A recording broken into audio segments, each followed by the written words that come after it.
আসসালামু আলাইকুম।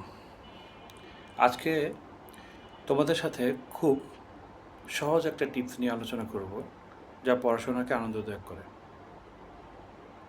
আমরা যা পড়ি, আমরা যদি সেই জ্ঞানটার ব্যবহারটা জানার চেষ্টা করি যে এটা কী কাজে লাগে, অর্থাৎ যে বিষয়টা আমরা পড়ছি, যে টপিকটা নিয়ে পড়ছি, এটার ব্যবহার কোথায় আছে আমাদের লাইফে। যখন আমি জানতে পারবো যে এই জ্ঞানটা এই কাজে ব্যবহার হয়, তখন সেটা পড়ার প্রতি আমাদের আগ্রহ কাজ করবে, আমাদের ইন্টারেস্ট জাগবে।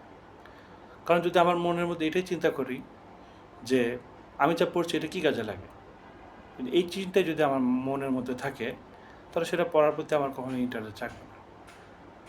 তাই পড়াশোনাকে সহজ করার, পড়াশোনার প্রতি ইন্টারেস্ট জাগানোর একটা সহজ উপায় হলো ওই বিষয়টা কী কাজে লাগে সেটা খুঁজে বের করা।